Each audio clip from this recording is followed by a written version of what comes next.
Hello bachcho, let's read this question. The question says, define the following term with a suitable example and the terminology given here is denaturation of protein. तो हमें denaturation of protein का सही definition बताना है with a suitable example. So the key concept here is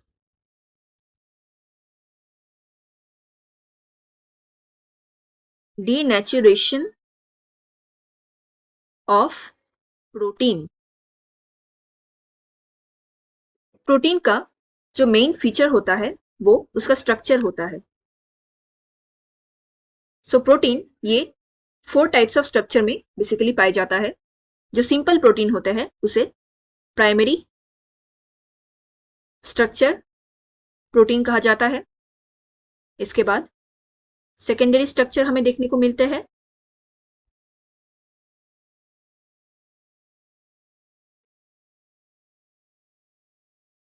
tertiary structure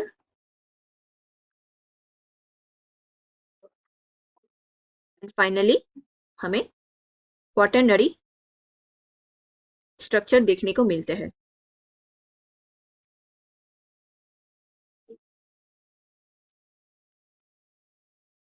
जो primary structure होता है ये सिंपल स्ट्रक्चर होता है, मतलब यहाँ पे linear sequence of amino acids देखने को मिलते हैं. वेरएस जो सेकेंडरी स्ट्रक्चर होता है इसमें हमें अल्फा हेलिक्स स्ट्रक्चर या beta sheet structure, loops and turns etcetera ये हमें देखने को मिलते हैं.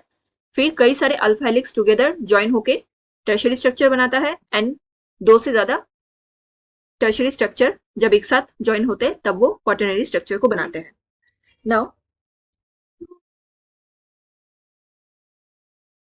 जो डिनेचुरेशन ऑफ प्रोटीन है ये बेसिकली होता क्या है?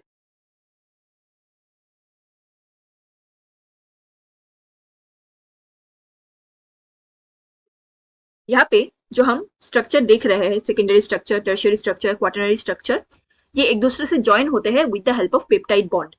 तो डिनेचुरेशन ऑफ प्रोटीन क्या होता है? It is the degradation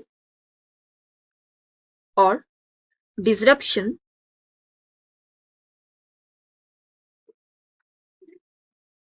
of protein structure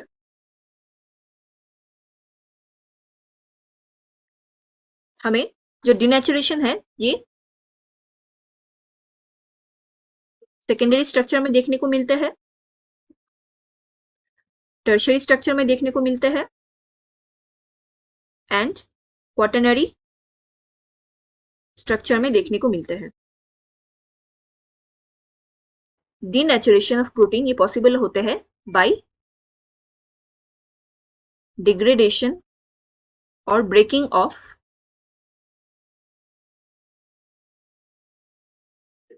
peptide bonds.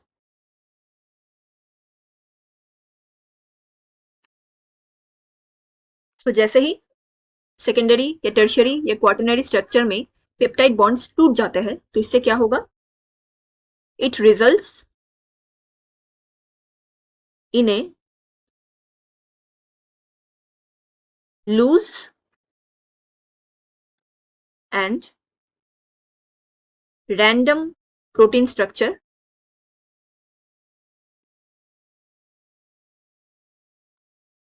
which becomes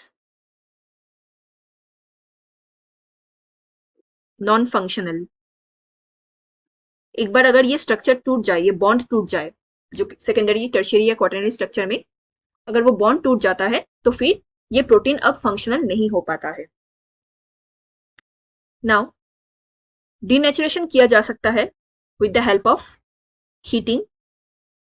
heating से प्रोटीन का स्ट्रक्चर डिग्रेड हो सकते हैं. ट्रीटमेंट विथ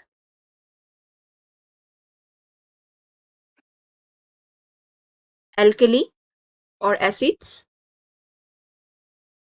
या इंटेंस शेकिंग से भी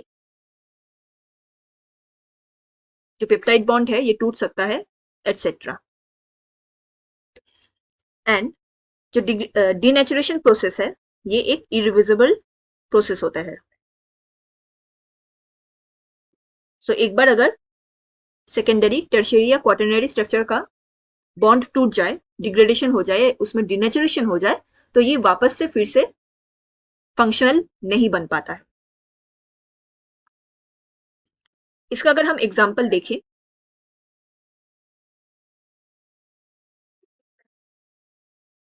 तो denaturation of protein of egg white by heating or boiling of the egg। So egg के केस में जब एग को बॉईल किया जाता है हाई हीट टेम्परेचर में, तो उसका जो व्हाइट प्रोटीन होता है वो डिनेचर्ड हो जाता है, तो वो सॉलिड फॉर्म में आ जाते हैं। यूजुअली जो एग के अंदर प्रेजेंट होता है, एग योक या एग व्हाइट, ये लिक्विड फॉर्म या सॉल्ट फॉर्म में प्रेजेंट होता है, लेकिन हम उनको इंटेंसली हीट करते तो ये सॉलिडिफाइड हो जाते हैं। अब वापस से दोबारा ये कभी लिक्विड या सॉलिड फॉर्म में कभी नहीं जा पाएगा। So this is the example of denaturation of protein. Hope you understood it well. Best of luck.